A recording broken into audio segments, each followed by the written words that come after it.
ఫలానా భవనాన్ని కూల్చడం మేము చట్టబద్ధమా కదా దానిలోకి నేను వెళ్ళను. ఎందుకంటే అవి కోర్టులు చూసుకుంటాయి, దానికి సాక్ష్యాలు ఆధారాలు రికార్డు ప్రకారం జరుగుతుంది.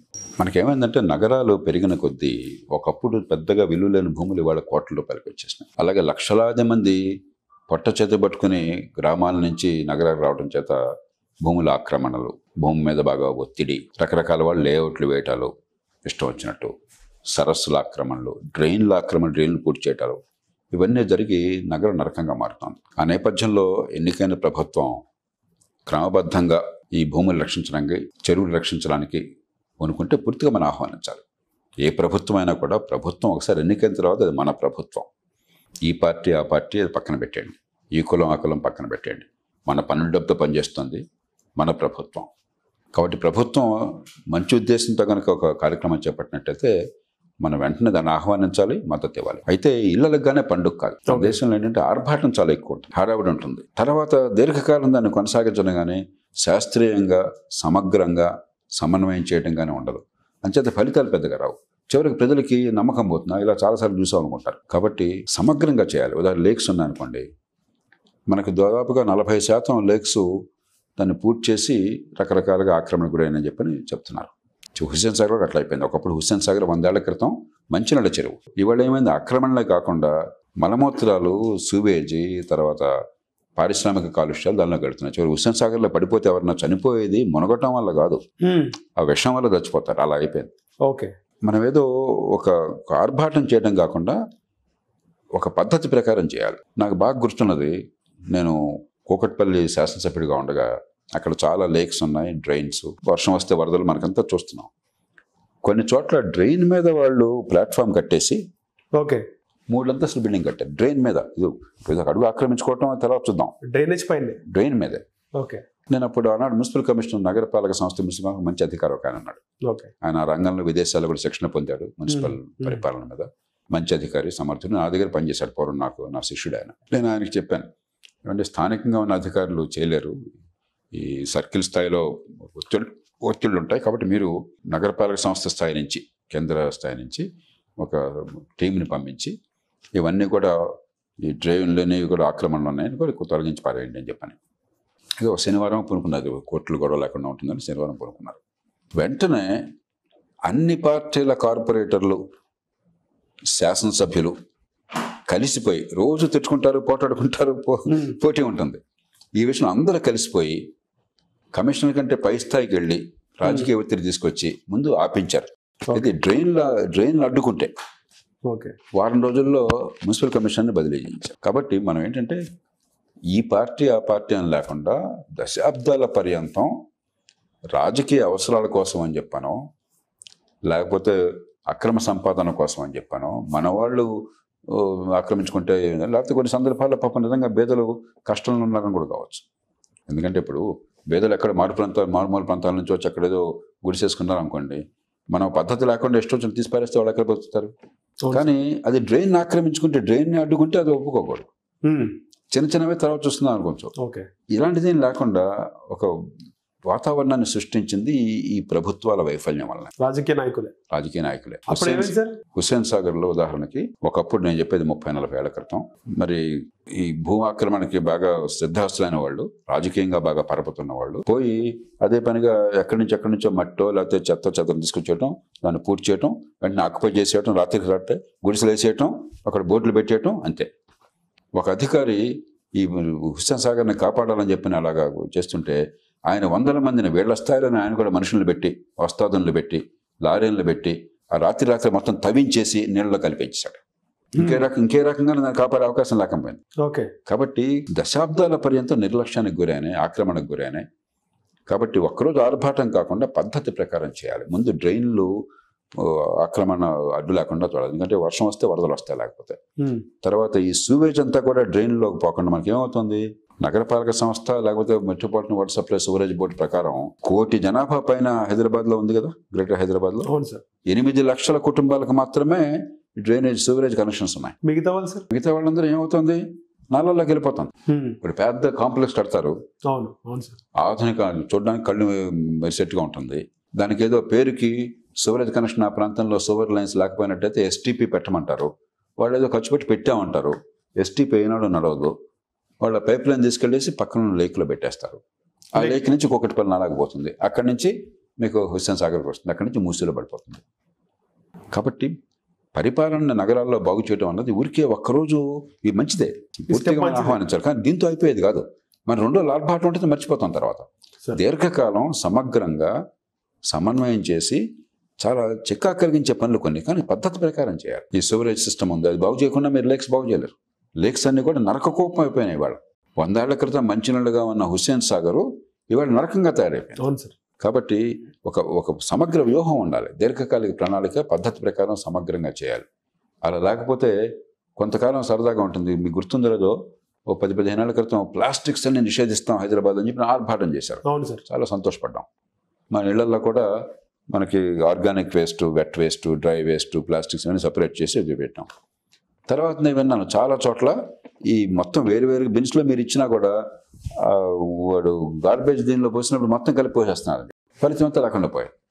కాబట్టి మొదట ఎంత ఉత్సాహం చూపెడుతున్నారో అంతే ఉత్సాహాన్ని దీర్ఘకాలం నడపడానికి ఓ పద్ధతి ప్రకారం క్రమబద్ధంగా సమగ్రంగా చేయకపోతే ఆర్భాటం ఉన్నట్టు ఫలితాలు ఉండవు. రెండోది, ప్రజల్ని మీరు కనుక భాగస్వామ్యాన్ని చేయకపోతే, ఇప్పుడు ఈ మొత్తం గొడవలో మున్సిపల్ మేయర్ సంగతి ఏమైనా పేరుందా?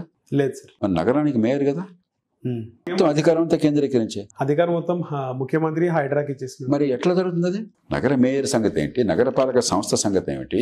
ప్రతి వార్డుకి రాజ్యాంగం ప్రకారం వార్డు కమిటీలు ఉండాలా? వార్డు కమిటీలు ఎక్కడ ఉన్నాయి? ఉంటే వాటికి అసలు చైతన్యం ఉందా? ప్రజల భాగస్వామ్యం ఉందా? ఇది నాది అని నేను అనుకుంటే, మనది అనుకున్నట్టయితే సమాజం అంతా పూనుకుంటే కాపాడుకోగలం. కానీ మీరు ఒక్కరోజు చేయకపోతే అయిపోతుందా? కాదు సార్. యాక్చువల్గా మేయర్ కూడా పరిశీలించాలి కదా సార్ మొత్తం ప్రాంతాన్ని. నాకు తెలియదు, మేయర్ ఎవరో కూడా నాకు తెలియదు, నాకు అనవసరం. కానీ నిజమేంటే మనకు తెలుసు. ఓకే, మేయర్లకి ఈ దేశంలో ఏ మేరకు బాధ్యతలు, అధికారులు ఉన్నాయని మనకు తెలుసు. ఉత్సవగ్రహాలు పెట్టినది ఆ కారణంగా చెప్తాను. ఫలానా మేయర్ని కూర్చో, ఫలానా వ్యక్తిని కూర్చొని మాట్లాడట్లా. స్థానిక ప్రభుత్వం నిర్వీర్యం అయిపోయింది, ప్రజల భాగస్వామ్యం లేకుండా పోయింది, అధికారం పూర్తిగా కేంద్రీకృతమైంది. 2 రోజులు ఆర్భాటం కనిపిస్తే చాలదు, దీర్ఘకాలం జరగాలంటే అన్నింటినీ సమన్వయం చేయాలి. నేను కోరేది అది సార్. అలాగే ముఖ్యమంత్రి గతంలో ఆయన తెలుగుదేశం పార్టీలో ఉన్నప్పుడు తన బిడ్డ ఎంగేజ్మెంట్ పెళ్లి కూడా అందులోనే చేశాడు ఆయన కన్వెన్షన్లో. ఆ తర్వాత కన్వెన్షన్ గురించి అసెంబ్లీ సాక్షిగా మాట్లాడినాడు, తెలుగుదేశంలో ఉండే. అప్పుడు మాట్లాడి ఇప్పుడు చేసి చూపించాడు అనే వీడియోలు వైరల్ అవుతున్నాయి సార్ సోషల్ మీడియాలో, రేవంత్ రెడ్డి మాట్లాడిన వీడియో. సో రేవంత్ రెడ్డి నాగార్జునని అంటే అప్పటి నుంచి ఆయనకుంది మైండ్లో, ఇప్పుడు ఆచరించాడు అని చెప్పేసి వస్తుంది.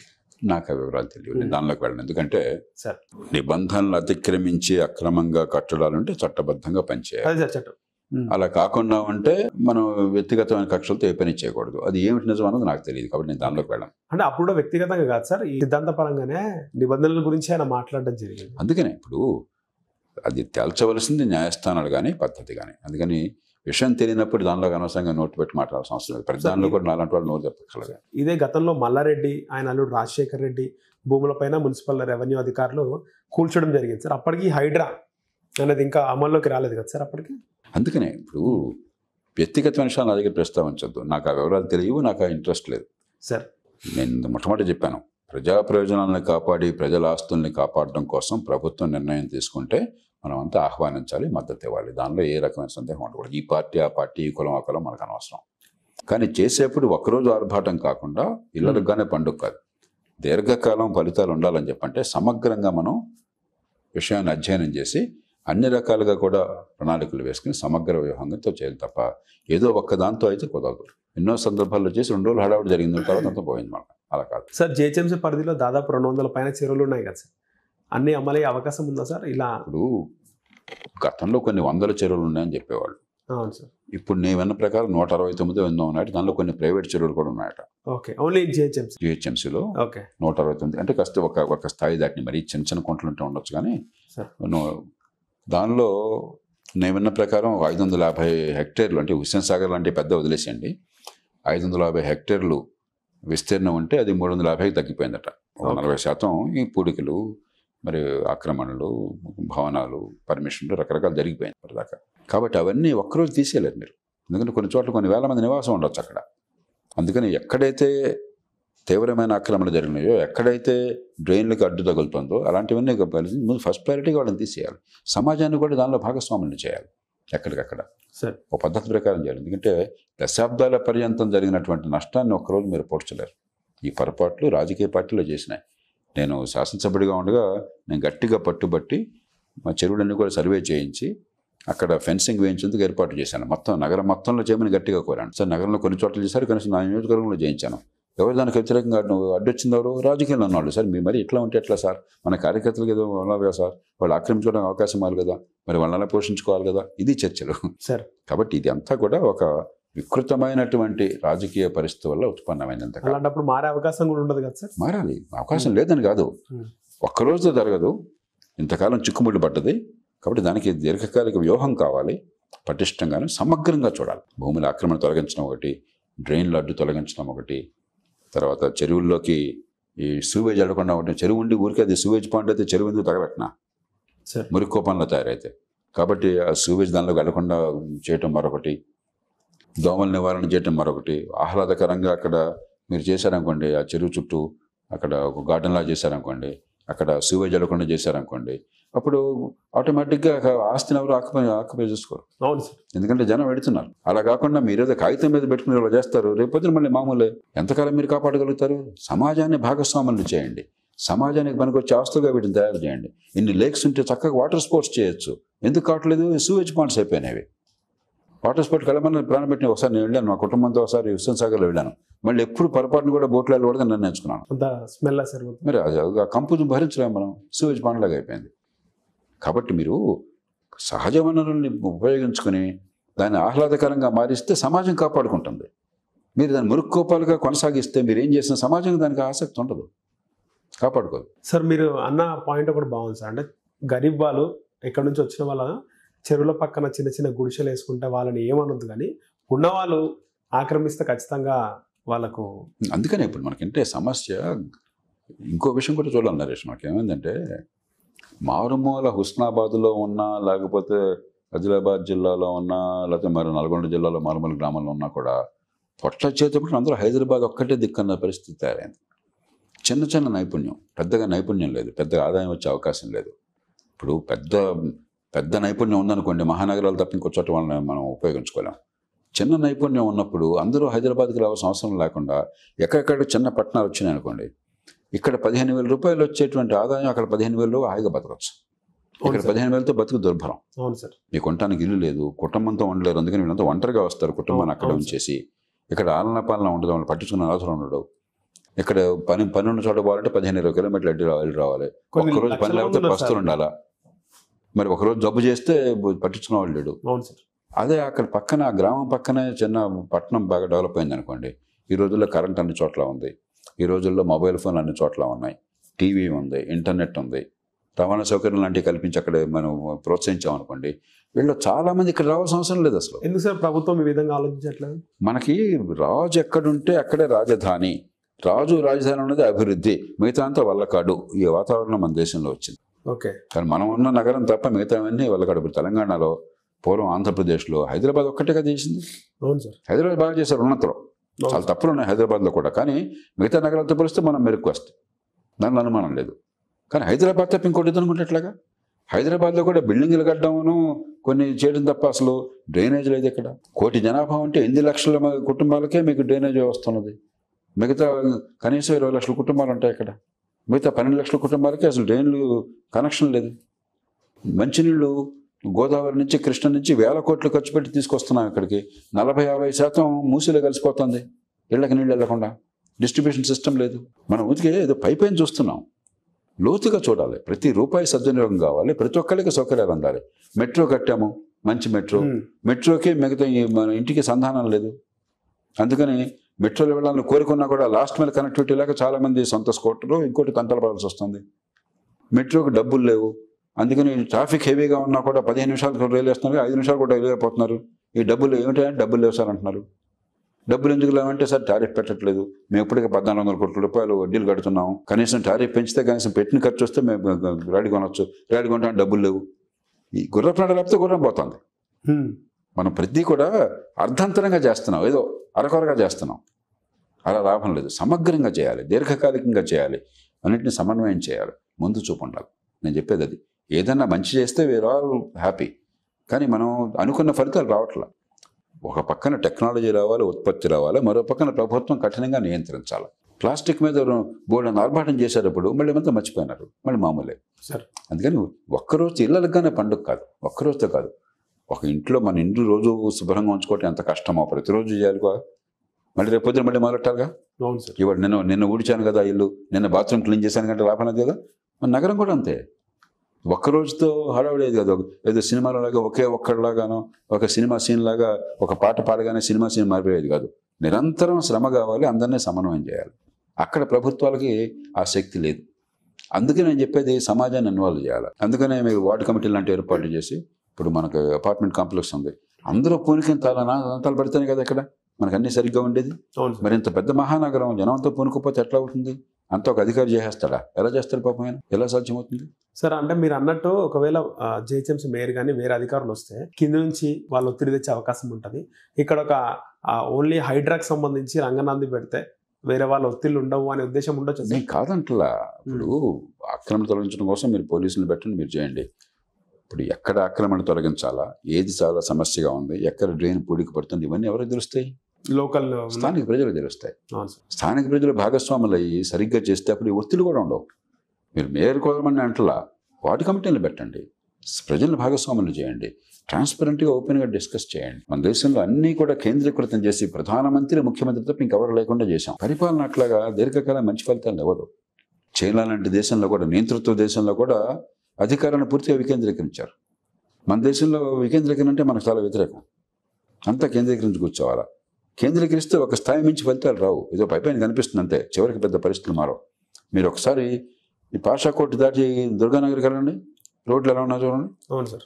అది దాటి మరి కొన్ని కాలనీస్కి వెళ్ళండి, ఓపెన్ డ్రైన్స్ ఉంటాయి, అక్కడ దోమలు విహారం చేస్తుంటాయి, కంపు కొడుతూ ఉంటుంది, యానిమల్స్ దానిలో పడిపోయి చచ్చిపోయి ఉంటాయి. అవును సార్. మనం కార్యాలయాలంటే బాగా మ్యాన్ హోల్స్ మిగతా ఉంటాయి, కార్యాలతో ఎందుకు వచ్చాను బాబు ఈ రోడ్డు పొరపాటుని చెప్పి బాధపడుతుంటాం.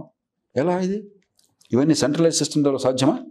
అక్కడ కమ్యూనిటీ పూనుకోవాలా, అక్కడ ప్రజలు భాగస్వాములు కావాలా, కష్టసుఖాలు వాళ్ళతో చర్చించాలా. అప్పుడు ఏమవుతుందంటే 10 రూపాయలు అదనంగా మనకు చాలా రాకపోయినా వాళ్ళు తలకాస్తే పని జరుగుతున్న నమ్మకం ఉంటే వాళ్ళు ముందుకు వస్తారు. ప్రజలతో సంబంధం లేని పరిపాలన వల్ల ఏదో అద్భుతాలు జరిగినట్టు కనిపిస్తుంది, కానీ నిజమైన ఫలితాలు రావు దీర్ఘకాలంగా. కొంతకాలం అది హడావుడు ఉంటుంది. మీ న్యూస్ సైకిల్ ఉన్నది కానీ 2 రోజుల పాటు మీరు హైదరాబాద్ వచ్చి మాట్లాడతారు, ఈ లోపల ఇంకోటి వస్తుంది. ఇప్పుడు అభయ వచ్చింది, ఎల్లుండి ఇంకోటి వస్తుంది, ఇది అయిపోతుంది, దానికి వెళ్ళిపోతారు. ఆవిడ ఎల్లుండి ఇంకోటి వస్తుంది, అయిపోయింది, మర్చిపోయినాం. సమాజాన్ని భాగస్వాములను చేయకుండా ఫలితాలు దీర్ఘకాలంగా తీసుకురాలేరు. ప్రజాస్వామ్యంలో ఇంకో పద్ధతి లేనే లేదు. ఫైనల్గా చూసుకుంటే సార్, ఓల్డ్ సిటీలో కూడా, పాత బస్తీలో కూడా చాలా చెరువులు ఆక్రమణకు గురైనాయి. ఓవైసీ కాలేజ్ కూడా ఉంది, చెరువులు అనేవి కూడా వార్త బయటకు వస్తుంది. అక్కడ కూడా ఇప్పుడు ఈయనకు సపోర్ట్గా ఉన్నారు ముఖ్యమంత్రి ప్రభుత్వానికి, రేవంత్ రెడ్డికి. ఆయన కూడా దాంట్లో స్టెప్ తీసుకునే అవకాశం ఉంటుందా సార్? అది ఆయన చెప్పగలరు, నేను అలా చెప్తాను. నేను చెప్పేదల్లా చట్టబద్ధ పాలన అంటే చట్టం అందరికీ సమానంగా వర్తించాలి, న్యాయంగా చేయాలి, పద్ధతి ప్రకారం చేయాలి. చట్టానికి ఎవరు అతిథులు కాకూడదు, బడితున్న వాడిదే బర్రె కాకూడదు. కాబట్టి మరి మీరు అక్కడ ఆక్రమణ లేదో నాకు తెలియదు. ఆక్రమణ ఉంటే తొలగించేది బాధ్యత వీళ్ళది. ఆయన చేస్తారో లేదో నాకు తెలియదు. చేయాలి, మనం కోరుకోవాలి, ఒత్తిడి తీసుకోవాలి, అంతే. మార్పు రావాలంటారు సార్ ఖచ్చితంగా. ప్రజలందరూ కూడా స్వాగతిస్తున్నారు సార్, అంటే మెచ్చుకుంటున్నారు ప్రభుత్వం. సహజంగానే ప్రజలు ఏంటంటే విసిగిపోయారు. అధికారం ఉన్నాను, డబ్బు ఉన్నాను, ఏం చేయలేని చెప్పిన భావన ప్రజల్లో పాపన్నప్పుడు ఏదో ఒకటి హడావుడి చేస్తే ప్రజలు ఇప్పుడు ఆదరిస్తారు. కానీ నేను చెప్పేది హడావుడితో పని అయిపోయింది అనుకోపోకండి సార్. ఉదాహరణకి మహిళ అత్యాచారం జరిగితే ప్రజలు విసిగిపోయారు, చట్టం పనిచేస్తున్న నమ్మకం పోయింది. మీరు టపటప కాల్చిస్తారనుకోండి, ప్రజలు హర్షిస్తారు. కానీ దీర్ఘకాలంలో అది పద్ధతి కాదు నేను చెప్పేది. ఈ డ్రామాటిక్ పద్ధతులు కాదు, సిస్టమ్ పనిచేయాలి. పనిచేస్తున్న విశ్వాసం ప్రజలు కలగాల. ఆ విశ్వాసం లేనప్పుడు మీరు డ్రామాటిక్గా పనులు చేస్తే ప్రజలు బాగుంది అంటున్నారు, అది ఆ రోజు నిలుస్తుంది, ఆ రోజు తాగిపోతుంది. దీర్ఘకాలంగా ఒక సిస్టమ్ బిల్డ్ చేయడానికి మించి పరిష్కారం లేదు సార్. అలాగే ఒక రీసెంట్గా ఎస్సీ రిజర్వేషన్ సంబంధించి సుప్రీంకోర్టు తీర్పునిచ్చింది మాదిగలకు సపోర్ట్గా. అంటే ఎస్సీలో కూడా ఎస్సీ వర్గీకరణ, అది సుప్రీంకోర్టుకి మాదిగల సపోర్ట్, మాలల సపోర్ట్ ఉండదు సార్. దళిత వర్గానికి రిజర్వేషన్ అవసరమని మన దేశం తీర్మానం చేసినప్పుడు, ఎందుకంటే పేదరికం ఉంది, కుల వివక్ష ఉంది, అస్పృశ్యతకు గురైనారు శతాబ్దాల పర్యంతం. మరి దళితులు ఒకే ఒక్క కమ్యూనిటీ కాదు కదా, దళితుల్లో మళ్ళీ చాలా ఉపకులాలు ఉన్నాయి, 59 ఉన్నాయి సార్. దానిలో మళ్ళీ కొందరు వెనుపడుతున్న ఎక్కువ ఉంది. వివిధ కారణాల వల్ల చరిత్రలో ఎలాగైతే కులాల మధ్య అంతరం ఉందో, దళిత ఉపకులాల్లో కూడా మళ్ళీ అంతరం ఉన్నది. వారు ఏం కోరుతున్నారు, ఏమంటే మాకు ఇంకా వెనకబడుతున్నాం అన్నది. మమ్మల్ని అందరినీ కలిపినట్టయితే మాలో కొద్దిగా ముందున్న వాళ్ళు అన్ని పొందుతేస్తారు, మాకు అసలు అవకాశం దొరకదు, రిజర్వేషన్ ఫలితం మాకు అందదు, కాబట్టి మాకు అదనంగా ఇవ్వద్దు, మాకు ఎంతమంది ఉన్నారో మా జనాభా ఆ మేరకు ఇవ్వండి అంటున్నారు. అది ఏ రకంగా తప్పు? అది సబబైన వాదన కదా, న్యాయమైన వాదన కదా. ఎప్పుడు గతంలో సుప్రీంకోర్టు తిరస్కరించడం తప్పు, గతంలో పొరపాటు తీర్పిచ్చింది, ఇప్పుడు సవరించుకున్నారు. కాబట్టి దీన్ని మనం పూర్తిగా ఆహ్వానించాలి, దాన్ని సరిగ్గా పద్ధతి ప్రకారం అమలు చేయాలి. క్రెడిట్ ఎవరు పోతుంది సార్ మొత్తం ఎస్సీ వర్గీకరణకు సంబంధించి? ఆ ఉద్యమం కోసం పోరాడిన వారు అంటున్నారు. ముందు మన రాష్ట్రం నుంచి మందకృష్ణ ఖచ్చితంగా ఆయన గట్టి పోరాటం, ఈ విషయం మీద ప్రజల్లో అవగాహన పెంచింది ఆయన. నా మటుకు నాకు మందకృష్ణ లాంటి వాళ్ళు మాట్లాడేదాకా నాకు తెలియదు. ప్రజలను సంఘటితం చేసింది అలాంటి వాళ్ళు చాలామంది కలిసి వచ్చారు. అలాగే రాజకీయ పార్టీలు స్పందించినాయి. ప్రధాన రాజకీయ పార్టీలు రాష్ట్ర స్థాయిలో కానీ జాతీయ స్థాయిలో కానీ విషయం అర్థం చేసుకుని, రాజకీయ పార్టీలు ఒకటి విషయం అర్థం చేసుకుని ధర్మం అనుకుంటే చేస్తారు, దాంతోపాటు ఓట్లు కూడా పడతాయి అనుకుంటే చేస్తారు. రాజకీయం అంటే సహజం అది. కాబట్టి రాజకీయ పార్టీలు కూడా కలిసి వచ్చినాయి, కోర్టులో చివరికి సరైన తీర్పునిచ్చినాయి. కాబట్టి అందరికీ కీర్తి. సార్ గతంలో ఇదే రేవంత్ రెడ్డి ఆయన టీపీసీసీ అధ్యక్షుడిగా ఉన్నప్పుడు కొంచెం మందకృష్ణను వ్యతిరేకించారు, ఇద్దరి మధ్య గ్యాప్ వచ్చింది. ఆ తర్వాత ఇప్పుడు సుప్రీంకోర్టు వర్గీకరణకు సపోర్ట్గా తీర్పిచ్చిన తర్వాత రేవంత్ రెడ్డి కూడా స్వాగతించారు. సో మాలలతో నిన్న ఆయన క్యాంప్ ఆఫీస్లో మీటింగ్ కూడా పెట్టడం జరిగింది. సో ఇప్పుడు సపోర్ట్గానే ఉంటారా సార్, ఎలా ఉండబోతుంది? రాజకీయ పార్టీలు వాళ్ళ రాజకీయ పరిస్థితులను బట్టి నిర్ణయాలు తీసుకుంటారు. ఒకప్పుడు బహుశా వివిధ కారణాల వల్ల కాంగ్రెస్ పార్టీ అంత సుముఖంగా ఉండకపోవచ్చు, కానీ కాలక్రమేణా అది అనివార్యమని అర్థమైన తర్వాత, ఇక్కడ ధర్మం ఉందని తెలిసిన తర్వాత, వ్యతిరేకిస్తే మనకు రాజకీయ నష్టం వస్తుందని అర్థమైన తర్వాత ఖచ్చితంగా వారు స్వాగతించారు. నా గుర్తున్నంత వరకు ఆంధ్రప్రదేశ్ శాసనసభలో ఏకగ్రీవంగా తీర్మానం చేస్తారు అన్ని పార్టీలు కలిసి. ఓకే, 2004లో. ఇప్పుడు కాంగ్రెస్ పార్టీ, టీడీపీ, బీజేపీ తేడా లేదు కదా, అందరూ కలిసి చేశారు. ఓకే, కాబట్టి రాజకీయ పార్టీలు మొదటి దశలోనేమో వాళ్ళ రాజకీయ నేపథ్యాన్ని బట్టి ఎలాంటి సామాజిక వర్గాలుగా ప్రాతినిధ్యం ఇస్తున్నారో, మీ ప్రతి పార్టీకి కొంత సోషల్ బేస్ ఉంటుంది, దాన్ని బట్టి ఆలోచిస్తారు. కానీ కాలక్రమేణా పరిస్థితిని అర్థం చేసుకున్న తర్వాత అందరూ కూడా రాజీ పడతారు. సార్ సో మొత్తానికి ఇప్పుడు ఈ వర్గీకరణ అనేది చాలా మంది స్వాగతిస్తున్నట్టే ఉంది సార్, ఎందుకంటే మీరు అన్నట్టు ఇది న్యాయం. ఇప్పుడు మీరు రిజర్వేషన్లు అవసరమని నిర్మాణం చేసిన తర్వాత, రిజర్వేషన్లు ఏ వర్గానికైతే దానివల్ల ఫలితం అవసరమో, ఏ వర్గాలు మిగతా వాళ్ళకంటే నష్టపోతున్నారో వాళ్ళకి కల్పించడం పూర్తిగా న్యాయం, దాన్ని స్వాగతించాలి. అయితే అల్టిమేట్గా మందకృష్ణ కానీ ఇతర మిత్రులు కానీ కోరేది ఏంటంటే, అసలు స్కూల్ విద్య బాగు చేయకపోతే, రిజర్వేషన్ స్కూళ్ళు లేవు కదా, కాలేజీలో కదా, మీరు తెలివితేటలున్నా కూడా పిల్లలకి, మాదిగ పిల్లలు కావచ్చు, ఇతర దళిత పిల్లలు కావచ్చు, బలహీన వర్గాలు కావచ్చు, తెలివి వికసించే విద్య అందకపోతే, లేదా ఉత్తుత్తి పరిజ్ఞానంతో స్కూల్ బాగా బ్రహ్మాండంగా మాటలు కనిపిస్తే, మీరు పైన ఎంత ఇచ్చినా కూడా వర్గాలు బాగుపట్ల. కాబట్టి ఇంతే కృషి, పాఠశాల విద్య ప్రమాణాలు పెంచాలి, నిజంగా పిల్లలు నేర్చుకోవాలి. దేవుడి తెలివితేటలని పిల్లలకి ఇచ్చాడు, తెలివి ఒక్కడి సొత్తు కాదు. ఈ కులానికి తెలివి లేదు, ఆ కులానికి తెలివి ఉందని అనుకుంటే మూర్ఖుడు వాడు. దేవుడో ప్రకృతో తెలివి ఇచ్చారు, ఆ తెలివి బయటపడే వ్యవస్థ నిర్మాణం చేయాలి. స్కూల్ విద్య పరమ చండాలంగా ఉంది మన దేశంలో. స్కూల్ విద్య చండాలంగా ఉన్నంత వరకు మిగతా రిజర్వేషన్లు అవసరమే, కానీ ఎన్ని రిజర్వేషన్ ఇచ్చినా కూడా నిజంగా సమాజంలో అనుకున్న ఫలితాలు రావు, పేదరికం పాదు. కాబట్టి పాఠశాల మీద దృష్టి పెట్టాలి.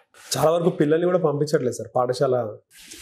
అందుకనే రకరకాల మనకు తెలిసి ఏం జరుగుతుంది, 80-90 వేలు ఖర్చు పెడుతున్నాం తలసరి ఖర్చు, గవర్నమెంట్ పెట్టే ఖర్చు.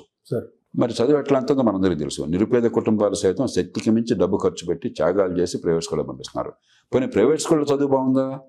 ఏదో కొంతమంది తల్లిదండ్రులు పట్టించుకునే వాళ్ళు, చదువు ఉన్నవాళ్ళు ఖరీదైన స్కూల్లో పంపిస్తే స్కూల్ బాగున్నా లేకపోయినా పట్టించుకుంటే తప్ప, ప్రైవేట్ స్కూల్లో కూడా చదువు బాగోలా. కారణం ఏంటంటే ప్రభుత్వ వైఫల్యం. ప్రైవేట్ అయినా గవర్నమెంట్ అయినా కూడా విద్యా ప్రమాణాలు నిర్వహించే బాధ్యత, ఆ ప్రమాణాలు ఉండేట్టుగా చూసే బాధ్యత, పర్యవేక్షించే బాధ్యత గవర్నమెంట్ అయినా ప్రైవేట్ అయినా ప్రభుత్వం అనేది. అది పూర్తిగా వదిలేసాం. ప్రభుత్వం ఎందుకు? వీళ్ళ దృష్టిలో ఉద్యోగాలు ఇవ్వటం కోసం, జాబ్ క్యాలెండర్ పెడతా, మెగా డిఎస్సి పెడతా, ఉద్యోగం ఇస్తా, అంతే చదువు చెప్పిస్తా అంటలా, మంచి చదువు నుంచి ఏర్పాటు చేస్తా అంటలా. అది ప్రభుత్వం అందుకోసం, ప్రభుత్వం ఉద్యోగాలు ఇవ్వడం కోసం కాదు, ప్రభుత్వం చదువు అందరికీ అందేట్టుగా ఏర్పాటు చేయడం కోసం, నిజమైన చదువు అంది ఏర్పాటు చేయడం కోసం. అసలు ఆ మాట విన్నారు మీరు వీళ్ళ దగ్గర నుంచి? లేదు సార్. పని చేయడం తర్వాత చూద్దాం. మీ అందరికీ మంచి ప్రమాణం చదువు అందించి ఏర్పాటు చేస్తా, ఆ మాట వస్తుందా? లేదు. మీకు ఉద్యోగాలు ఇస్తా, జాబ్ క్యాలెండర్ చేస్తా, ఇది మన చర్చ. అంటే ఉద్యోగంలో చేరే వాళ్ళ కోసం, ఈ ప్రజల కోసం కాదు, ఈ పేదల కోసం కాదు, ఈ పిల్లల కోసం కాదు. చర్చలో ఉన్నంతకాలం చదువు ఉండదు. డిగ్రీలు ఉంటాయి, కాగితమే డిగ్రీలు ఉంటాయి, పాసులు ఉంటాయి, ర్యాంకులు ఉంటాయి, చదువు ఉండదు. సార్ మెగా డిఎస్సి కూడా వేయడం జరిగింది. మెగా డిఎస్సి గురించి ప్రభుత్వం ప్రకటించింది సానుకూలంగా. మొన్నటి వరకు కూడా బాగా ఉధృతంగా ఉండే సార్ నిరుద్యోగుల నిరసన. నేను ఇదంతా కూడా డ్రామా. నేను మొట్టమొదటి పచ్చిగా, నేను మిగతా వాళ్ళగా అబద్ధాలు ఆడేవాడిని కాదు, గ్యాస్ కొట్టేవాడిని కాదు. ప్రభుత్వం అన్నది ఉద్యోగాల కల్పన కోసం కాదు, ఉద్యోగాలతో ప్రజల కోసం పని చేయించడానికి. ఈ దేశంలో ప్రభుత్వాలు ఎంత అధ్వానంగా పనిచేస్తున్నాయంటే, 50 దేశాలను మీరు తీసుకున్నట్టయితే పెద్ద దేశాలని $200 బిలియన్ కంటే ఎక్కువ జీడిపి ఉన్న దేశాలను తీసుకున్నట్టయితే సార్ ప్రతి రంగంలో అట్టడుగు 5 స్థానాల్లో భారతదేశం ఉన్నది. నష్టపోయేది ఎవరు? మంచినీళ్ళు అందకపోతే, మురుగునీటి పారుదల లేకపోతే, మంచి విద్య అందకపోతే, మంచి ఆరోగ్యం అందకపోతే నష్టం ఎవరికి? ప్రజలకి. ఏ ప్రజలకి? దిగువనున్న ప్రజలకి. దిగువనున్న ప్రజలకి. డబ్బు ఉన్నవాడు ప్రైవేట్ స్కూల్ ఖరీదైన స్కూల్ పంపిస్తాడు. డబ్బు ఉన్నవాడు 5 స్టార్ హాస్పిటల్లో కోట్లు ఖర్చు పెట్టి ఆరోగ్యం చూసుకుంటాడు, లేకపోతే విదేశాలు పోయి చేయించుకుంటాడు. నష్టపోయేది ఎవరు? సామాన్యులు. ఆ సంగతి మీరు మాట్లాడట్లా, దాని గురించి చర్చ పెట్టట్లా. మీరు వాళ్ళని తాత్కాలికమైన తాయిలాలతో మభ్య పెట్టేసి ఓట్లు పొందుతున్నారు. నిరుద్యోగం ఉంది కాబట్టి నైపుణ్యాన్ని పెంచడం ఎట్లాగా, సంపద సృష్టి ఎట్లాగా, ఉపాధి కల్పన ఎట్లా కాకుండా గవర్నమెంట్లు ఇంకా చేరుస్తామని భ్రమలు పలుకుతున్నారు. మొత్తం 100 మంది మార్కెట్లో ఉద్యోగాలు చేస్తుంటే 3 ప్రభుత్వంలో ఉండేది. రాష్ట్ర స్థాయి కానీ జాతీయ స్థాయి కానీ మొత్తం కలిపి 3 ఉండేది. అంటే మిగతా 97 మంది బతకక్కర్లేదా? ఈ 3 కోసం సమాజం ఉందా? వాళ్ళని పోషించడం కోసం పన్నులు కడతాం మేము? మా సేవల కోసం కడతామా? ఇది ప్రజల కోసం పన్నులు కట్టినట్టుగా లేదు. ఉద్యోగుల్ని పోషించడం కోసం పన్నులు కడుతున్నాం. మిగతా 97 మంది బానిసలు అవ్వండి. ఇదా పరిపాలన? జనానికి అర్థం కాదు కాబట్టి, అమాయకత్వం ఉంది కాబట్టి మనం డ్రామాలు ఆడుతున్నాం ఈ దేశంలో రాజకీయం పేరుతో. ఈ పార్టీ ఆ పార్టీ అని తేడా లేకుండా.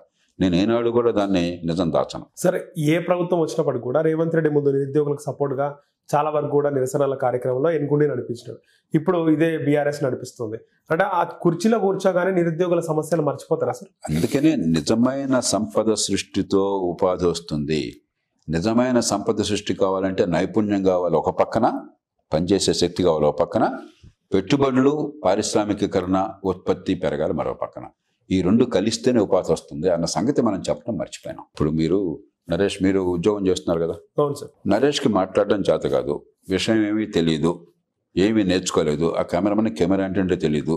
మిమ్మల్ని కూర్చోబెట్టి ఎవడన్నా జీతం ఇవ్వగలరా? లేదు సార్. ఎప్పుడు ఇస్తారు? మీకు నైపుణ్యం ఉంటే, మీరు చేసే పని వల్ల 10 మందికి ఫలితం ఉంటే, 10 మందికి ఆ రూపంలో సేవ అందుతోంది, దానికి ప్రతిఫలంగా సమాజం పోషిస్తోంది. మీకు అడ్వర్టైజ్మెంట్ రావచ్చు, లేకపోతే మీకు టారిఫ్లు ఉండొచ్చు, మరొకటి ఉండొచ్చు. కాబట్టి మీకు ఉపాధి కలుగుతుంది. అంతే కదా? అవును సార్. నేను చేసే పని ఎవరికి పనికి రాకపోతే నన్ను ఎలా పోషిస్తారు? మీరు ఎలా పోషిస్తారు? నా తల్లిదండ్రులు అయితే కర్మజాలగా ఆస్తుంది కాబట్టి పోషిస్తారు. సమాజం ఎందుకు పోషిస్తుంది? మన ఉపాధి కల్పన అనేది ప్రభుత్వాలు ఉద్యోగాలు ఇస్తే ఉపాధి అని చెప్పన్నటువంటి భ్రమ నుంచి యువతను బయటకు తీసుకురావాలి. నేను మళ్ళీ చెప్తున్నాను, పచ్చిగా చెప్తున్నాను. 100 మంది పని చేస్తే సమాజంలో 3 ప్రభుత్వంలో పనిచేసేది. మీరు ఎన్ని మెగా డిఎస్సీలు పెట్టినా, ఎన్ని జాబ్ క్యాలెండర్లు పెట్టినా, ఉన్న 100 పోస్టుల కోసం 1,00,000 మంది పోటీ పడుతున్నారు. 100 మంది వచ్చేది.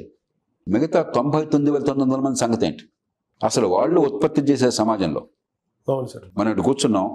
మీరు వేసుకున్న బట్టలు కానీ, మీకున్న ఈ కాలర్ మైక్రోఫోన్ కానీ, మీ జేబులో ఉన్న పెన్ కానీ, చేతుకున్న వాచ్ కానీ, ఈ సోఫా కానీ, ఈ కెమెరా కానీ ప్రభుత్వం ఏమైనా తయారు చేసిందా? ఎవరు చేశారు? ఇవన్నీ ప్రైవేట్ రంగం, మార్కెట్ చేసింది. మరి ఉద్యోగాలు ఎక్కడ తయారు చేస్తే అక్కడ మార్కెట్లో ఉంటాయి, కానీ ప్రభుత్వంలో ఎందుకు ఉంటాయి? ప్రభుత్వం పరిమితమైన పనులు చేయడం కోసం ఆ పనులు చేయడం మానేశారు. పనులు చేస్తే విద్య ఎట్లా ఎందుకు తగలడుతుంది? పనులు చేస్తే డ్రైనేజ్ ఎట్లా ఎందుకు ఉంటుంది? పనులు చేస్తే విశ్వసాగ నరకంగా ఎందుకు మారుతుంది? పనులు చేస్తే భూ ఆక్రమణ ఎందుకు ఉంటాయి? పనులు చేస్తే కోర్టుకు వెళ్తే న్యాయం అందుకుండా ఎందుకు ఉంటుంది? అవి పని చేయడం మానేశారు. మేము ఉద్యోగాలు ఇస్తాం, జాబ్ క్యాలెండర్ పెడతాం, జాబులు ఇస్తాం, భ్రమంలోకి నడుతున్నారు. నిరుద్యోగులు కూడా ఆలోచించాలి సార్. ప్రభుత్వ ఉద్యోగులు పాపం అమాయకులు. అంటే ప్రభుత్వ ఉద్యోగాలే కాదు, ప్రైవేట్ రంగంలో కూడా. అది మనం చెప్పాల్సిన నాలాంటి వాళ్ళు మళ్ళీ ఎందుకు చెప్తున్నాం సార్? ఇది అర్థం కాకపోతే ఆ జీవితాలు వ్యర్థమవుతాయి. మీరు 1,00,000 మంది పోటీ పడ్డా ఉన్నది 100 ఉద్యోగాలు, 500 ఉద్యోగాలు, 300 ఉద్యోగాలే. మీరు ఎంత కష్టపడ్డా, ఎన్ని కోచింగ్ ఇన్స్టిట్యూట్కి వెళ్ళినా కూడా ఆ 300 మందికే వస్తాయి, 100 మందికే వస్తాయి. అంతకంటే ఎక్కువ రావు కదా. అవును సార్. మరి మిగతా వాళ్ళ సంగతి ఏంటి? మార్కెట్లో మీరు పనికొచ్చేటువంటి నైపుణ్యాన్ని పొంది ఉత్పత్తి చేస్తే తప్ప, వస్తువుల్ని కానీ సేవల్ని కానీ, మీ ఉత్పత్తి, మీరు చేసిన ఉత్పత్తి సమాజానికి పనికొస్తే తప్ప, సమాజం మీ వస్తువుల ఉత్పత్తి, మీ సేవల ఉత్పత్తి నాణ్యాన్ని బట్టి, రేటుని బట్టి కొనడానికి సిద్ధపడితే తప్ప మీకు ఉపాధి రాదు, సమాజానికి అవసరాలు తీరవు. సమాజ అవసరాలు తీరటము, మీకు ఉపాధి రావటం 2 అవినాభావ సంబంధం. మన ప్రభుత్వాలు ఏం చెప్తున్నాయంటే సమాజ అవసరాలతో సంబంధం లేని ఉపాధి ఒకటి ఉంది, పన్ను డబ్బులు మేము వసూలు చేసి దోచేసుకుని ఆ డబ్బు మీకు పంచి పెట్టేస్తాం, మీకు బ్రహ్మాండంగా ఉంటుందని భ్రమ కలిగిస్తున్నారు. ఇది అబద్ధము. ఇది సమాజాన్ని నాశనం చేస్తుంది. ప్రపంచంలో ఎక్కడ ఇది సాధ్యం కాదు. ఇప్పటికే ఉన్నవాళ్ళు పనిచేయకపోబట్టే విద్య రావట్లా, ఆరోగ్యం అందట్లా, డ్రైనేజ్ ఎట్లా ఉంది, దోమలు ఎట్లా ఉన్నాయి, రోజుకు 1000 మందికి డెంగీ వస్తుంది. ప్రభుత్వాలు సరిగ్గా పనిచేస్తే ఇవన్నీ ఎందుకుంటాయి? ఈ మాటలు వినడానికి సంతోషంగా ఉండవు. అవును సార్. నేను వచ్చి మీకెందుకు నేను పరీక్షలు పెట్టేసి అందరికీ ఉద్యోగాలు ఇచ్చేస్తానంటే చప్పట్లు మారమవుతాయి. కానీ జనాన్ని మోసం చేసి ఓట్లు పొందినా, చప్పట్లు కొట్టించుకున్నా కూడా దేశానికి ద్రోహం తప్ప మంచి కాదు. నిజం తెలిసిన వాడు చెప్పాలా, ప్రజలకు అర్థమయ్యేట్టు చెప్పాలా. ఇది నిజమా కాదో మీరు ఆలోచించుకోండి, ఆత్మ పరిశీలన చేసుకోవాలి. మీరు చూసుకోండి. ఇది అబద్ధం అయితే మీరు చెప్పండి నాకు ఏ రకంగా అబద్ధం. లేదంటే భారతదేశంలో ఉన్న యువత అందరికీ ప్రభుత్వాలు ఉద్యోగాలు ఇచ్చేయగలిగితే ఈ రకంగా ఇస్తాయి, వాళ్ళని ఈ రకంగా పోషిస్తానో చెప్పండి. అలాగా ఆ మ్యాజిక్ అంటే నేను కూడా నేర్చుకుంటాను. బ్రిటన్లో ఈ మధ్య ఒక దుర్మార్గుడు ఒక 3 చిన్నారి పిల్లలను చంపేశాడు, కత్తితో పొడిచేవాడు, ఉన్మాదము మరొకటి. వాడు ఏదో ముస్లిం కాబట్టి చంపేశాడు, ఇది ముస్లిం క్రిస్టియన్ గొడవ కానీ కొంచెం రైట్స్ అయినాయి. 15 రోజుల లోపల రైట్స్కి పాల్పడ్డ వాళ్ళని గుర్తించారు, అరెస్ట్ చేశారు, శిక్షలు వేసేశారు. ఓకే, 15 రోజుల్లో. జూలై 29న దుర్మార్గుడు అది ఘాతుకం చేశాడు. ఆగస్టు 15 కల్లా కొన్ని డజన్ల మందికి శిక్షలు పడ్డాయి. సార్ ఇటీవలనే రాజస్థాన్లోనే ఎక్కడో ఒక 6-7 దుర్మార్గులు చాలా మంది మహిళల మీద అత్యాచారం చేశారట, శిక్షలు పడ్డాయి. ఇప్పుడు 32 ఏళ్ల తర్వాత. మామూలుగా ఎలాగో దేశంలో చట్టబద్ధ పాలన లేదు, నేరం చేస్తే శిక్ష పడుతున్న నమ్మకం లేదు. కనీసం ఇంత దారుణమైనటువంటి సందర్భాల్లో అయినా సరే ఇంతగా సమాజం అంతా కూడా, ప్రతి కుటుంబం కూడా ఇది నాది సమస్యగా భావిస్తున్న సమయంలో కూడా వేగంగా మన పరిశోధన చాలా నిజాయితీగా చేసి, నిష్పాక్షికంగా చేసి, వెంటనే విచారణ జరిపించి 4 రోజుల లోపల 2 నెలల లోపల ఉరిశిక్ష వేసే పరిస్థితి లేకపోతే సమాజానికి విశ్వాసం ఎట్లా ఉంటుంది? ఆర్భాటం తప్ప. అందుకే జనం ఏమనుకుంటున్నారు, కాల్చి పరేయాలని అంటున్నారు. అవును సార్. ఇక్కడ హైదరాబాద్లో దిశ దారుణమైన సంఘటన జరిగింది. మరి న్యాయవంత నమ్మకం లేకపోతే ప్రభుత్వం కాల్చి పారేమంది, కాల్చి పరిస్థితి జనం చప్పట్లు కొట్టారు. అవును సార్. 10-15 ఏళ్ల క్రితం వరంగల్లో అమాయకులైనటువంటి ఆడపిల్లల మీద యాసిడ్ పోస్తే చనిపోయింది, ఒకళ్ళు తెలుసు పాప చనిపోయినారు. అక్కడ కూడా అంతే, కాల్చి పారేశారు. రాజశేఖర ప్రభుత్వం అన్నప్పుడు సమాజం అంతా కూడా హర్షించింది. అంటే ఏంటి, న్యాయం జరుగుతుందని నమ్మకం లేనప్పుడు వెంటనే కసి తీరాలా, కాల్చేయమంటున్నాం. ఖచ్చితంగా వాళ్ళకి ఉరిశిక్ష పడాలి, చచ్చిపో. ఎందుకంటే వాళ్ళకి దానిలో మనకి ఏది దయాదారి అక్కర్లా. కానీ చట్టబద్ధంగా మీరు నేరం రుజువు చేసి చేయకపోతే ఇవాళ నేరస్తునే కాల్చేయచ్చు మీరు, రేపు అమాయకుడిని కాల్చేశారు, కాల్చేయడం నమ్మకం ఏంటి? జనం ఒత్తిడి వల్ల ఎవరో ఒకరిని బలిపోసం చేయకపోతే జనం గొడవ పెడుతున్నారని చెప్పని ఇంకొకరిని కాల్చేయచ్చు, లేకపోతే మీ మీద నా మీద కోపం అంటే మనం కాల్చేయచ్చు సార్. అందుకని చట్టం ద్వారా, కోర్టు ద్వారా నిజాయితీగా పరిశోధన వేగంగా చేసి, సమర్థంగా చేసి, ఫారెన్సిక్స్ ఉపయోగించి రుజువు చేసి వెంటనే శిక్ష పడే ఏర్పాట్లు జరగకపోతే ప్రతిసారి ఇది పరగడిపోతుంది. రెండోది, ఇంత పెద్ద నేరం జరిగాక స్పందించి రోజు మహిళల మీద ఏదో రకంగా హెరాస్మెంట్ ఉన్నది, చికాకులు పెడుతున్నారు, ఏలలు వేస్తున్నారు, మరి అశ్లీలంగా మాట్లాడుతున్నారు. సినిమాల్లో అయితే మహిళలను ఏడిపించడమే పెద్ద హీరోయిజంగా చూపెడుతున్నారు. కొందరు మూర్ఖులు ఇదే హీరోయిజం అనుకుని మరి ఆ యువతలో ఇష్టం వచ్చినట్టు విశ్రాంతంగా ప్రవర్తిస్తున్నారు. మరి ఇవన్నీ ఇప్పుడు అడ్డుకోకపోతే క్రమక్రమంగా పెరుగుతాయి. మనకు తెలుగు కథ ఉంది కదా, సామెత ఉన్నది, తోటకూరనాడే కనుక ఆపినట్టయితే ఆ తల్లి కొడుకు దుర్మార్గుడు అయ్యేవాడు కాదు, హత్య చేసే పరిస్థితి వచ్చేది కాదు. మీరు తోటకూరనాడే ఆపాలి. అది ఆపాలని చెప్పంటే మహిళలకు సమాజంలో అన్ని విషయాల్లో పూర్తి భద్రత ఉందని విశ్వాసం కలగాలి. అశ్లీలంగా మాట్లాడాడు, ఏలేసాడు, టీజింగ్ చేశాడంటే మీరు పెద్ద శిక్ష ఎక్కర్లా. 4 రోజుల లోపల అక్కడికక్కడే స్థానికంగా న్యాయాలయం పెట్టి, లోక్సత్తా ఒక చట్టం తీసుకొచ్చింది, పార్లమెంట్లో చట్టం పాస్ అయింది యునానిమస్గా. ఏంటి, స్థానిక న్యాయాలయాలు వేగంగా చిన్న కేసుల్లో శిక్ష పడడం కోసం చెప్పాను, మహిళలకి భద్రత కలిగించి ఏర్పాటు చేయడం కోసం. ఉదాహరణ అది 3 రోజులు 4 రోజులు అక్కడ స్థానిక న్యాయాలయం ద్వారా మీరు డిసైడ్ చేసి ఒక శిక్ష, ఒక 5,000 10,000 జరిమానా వేయండి, ప్రొబేషన్లో పెట్టండి. ఇదిగో నువ్వు స్కూల్లో కాలేజీలో స్టూడెంట్గా ఉన్నావు, ఇది కనుక ఇంకోసారి చేసినట్టయితే సీట్ పోతుంది, రైట్, ఉద్యోగానికి అర్హుడు కాదు నువ్వు, ఇలా పెట్టండి. ముందు ఒక భద్రమైన వాతావరణం వస్తుంది. భయపడతారు కదా సార్. అది చేయట్లే మనం. అది చేయకుండా నేరం ఒక భయంకర అత్యాచారము, హత్య స్థాయికి వెళ్ళాక మనం విపరీతంగా స్పందిస్తున్నాం. అది ఒక్కరోజు రాలా, ఇక్కడ ఇట్లా పెరుగుతూ వచ్చింది సార్. లాలు మార్చే అవకాశం లేదా సార్? ఇప్పుడు లాలు మార్చక్కర్లేదే, వనరులను ఉపయోగించుకోండి బాబు. అంటే దుబాయ్ లాంటి దేశాల్లో ఇన్స్టెంట్ గా హ్యాంగ్ చేశారు కదా సార్, రేప్ చేస్తే. నేను చెప్పేది ఇక్కడ హ్యాంగ్ చేసే అధికారం ఉందా సార్? అత్యాచారం చేస్తే, సామూహిక అత్యాచారం చేసినా, అత్యాచారం చేసి చంపేసినా ఖచ్చితంగా ఉరిశిక్ష చేయొచ్చు. ఇంకంతకంటే అలా ఏం చేయలేదు. ఇన్స్టెంట్ గా ఇచ్చా సార్.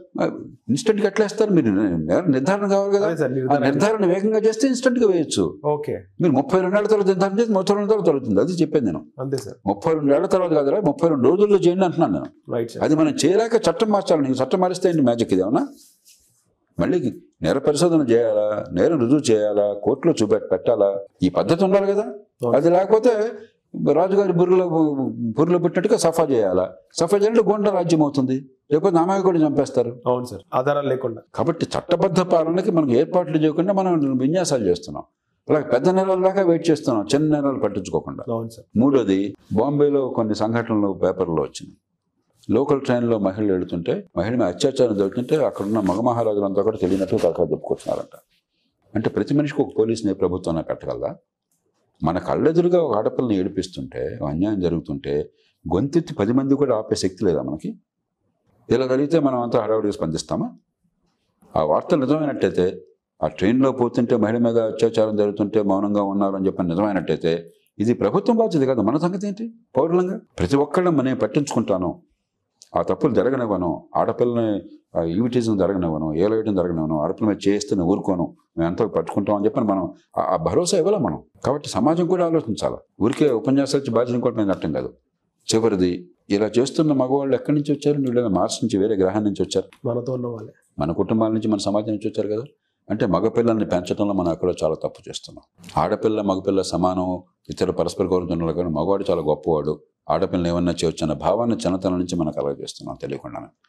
వంటింట్లో వంటకి ఆడపిల్ల పరిమితం అవుతుంది, లేకపోతే భోజనం వడ్డిస్తుంది, భోజనం అయిన తర్వాత కంచం కడుగుతుంది. మగపిల్లాడు నేను కంచం కడుగుతానమ్మా అని చెప్పి నీకెందుకు మగపిల్లాడు అని మనం చెప్తాం. వాడు అనుకుంటున్నాడు ఇది నా హక్కు అనుకుంటున్నాడు, ఏదైనా చేయొచ్చు అనుకుంటున్నాడు, ఆడపిల్ల నాకు బానిస అనుకుంటున్నాడు. కాబట్టి మన ఇళ్లలో కానీ, మన స్కూళ్ళల్లో కానీ, కాలేజీల్లో కానీ మగవాడ పరస్పర గౌరవం పెరగడం కోసం తగినటువంటి పెంపకం కావాలా? కాబట్టి ఇది చట్టం చేయాలి, పెద్ద నేరాలు రాకుండా అదుపు చేసే ఏర్పాటు కావాలి, చట్టం ఉందో ఉపయోగించుకోవాలా, చట్టాన్ని నగరాలకు విస్తరించాలా. మూడోది, సమాజం కూడా పూనుకోవాలి ఆడపిల్లల రక్షణ కోసం. నాలుగోది, మన కుటుంబంలో కానీ, మన స్కూళ్ళలో కానీ, కాలేజీల్లో కానీ ఈ పిల్లల పెంపకంలో మనం తగిన జాగ్రత్తలు తీసుకోవాలి. మనకేమవుతుంది, 2-3 ఏళ్ళకి ఒకసారి ఇలాంటి సంఘటన జరగగానే ఆ రోజు అద్భుతంగా స్పందిస్తున్నాం, మళ్ళీ మర్చిపోతున్నాం, మళ్ళీ మామూలే. అలా కాదు. మన దేశంలో ప్రతిదానికి ఆవేశం, హడావిడి, పబ్లిసిటీ పని అయిపోయింది కాదు.